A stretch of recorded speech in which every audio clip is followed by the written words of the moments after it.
On that note of heavily opinionated Italians who think you're stupid, I was there most recently 2 summers ago, and I had this lovely friend who let me live with her for a month. So she's right near retirement. It's Feria, which is August, which is like no one's really working. And so we just had a blast. And we went all over the place, and she was a great hostess.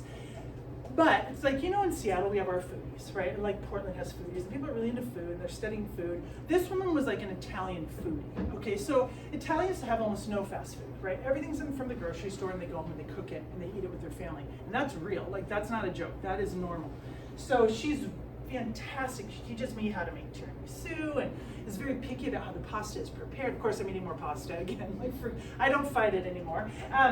But she was really confused. Never been to the States, but she had heard that we kind of water down our coffee, okay? And I was like, well, yeah. So if you go to Starbucks, what's an Americano?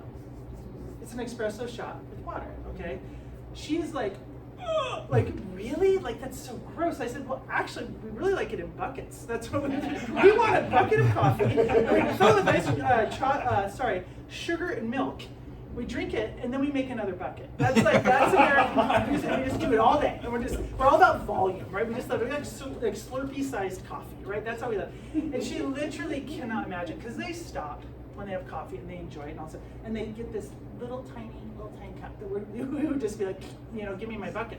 So she's really razzing me about this. She's like, she's never been to the States, and she's heard this horrible rumor, which I am more than confirming. I'm like, oh yeah. I told her about the venti at Starbucks, and she was just like, it's like disgusting, right? Everything about it is disgusting, brutal, ugly. So I'm like, okay, I gotta give this a go. If everybody's so excited, I've kind of had espresso before, but I was like, I'm gonna go have un espresso, And by the way, we say espresso, don't we? That's right. Okay, you're gonna hear about that in a minute.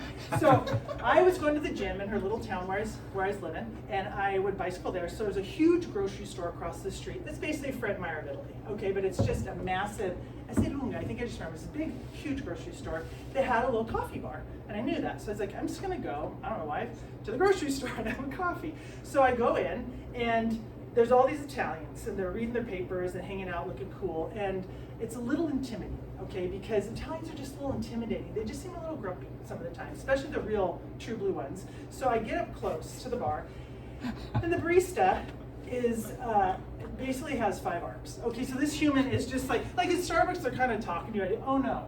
It's like he's in the military of coffee. So he has a pressed shirt, pressed apron, pressed pants, his hair is perfect, and he is just flinging grounds and making grounds, putting out receipts, grabbing euros, and it's happening so that you see like just a coffee noise. And every order he shouts in perfect Italian. Everybody says so, cappuccino. I'm not doing it. Doppio. Like this is this guy, right? So I'm like, oh crap, there you go.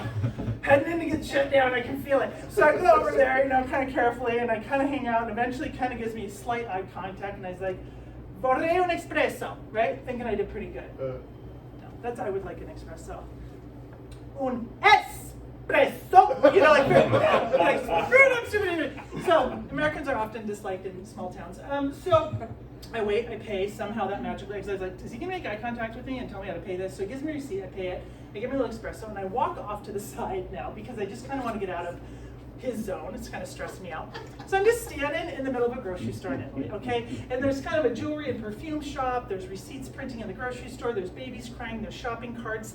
I just kind of stand on the edge, and I'm like, okay, here I go, I'm gonna have my espresso. So I start sipping this thing, and I start to get it why they're so picky. Okay, so you know how they say they think coffee might help with Alzheimer's because it opens all the vessels in your brain, right? Just the blood starts to flow. Totally. Okay, so I start feeling this incredible warmth. It starts kind of from here, just goes out through all my limbs, and I'm like, I feel like no pain. You know what I mean? I feel like a wizard. I feel so good. So this starts happening. This is the first layer of pleasure of this espresso. Okay, so first off, I am feeling like $1 million physically.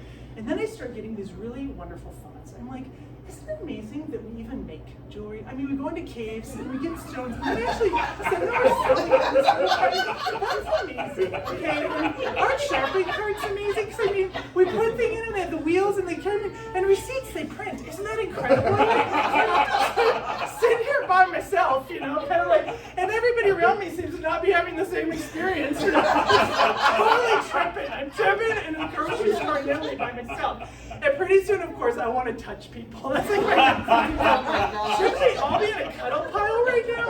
I'm basically raved by myself with this coffee. So I just have to say, like, I get it now why Italians are like, why would you water it down? Like, it's literally euphoric if you just sit down and enjoy your freaking espresso.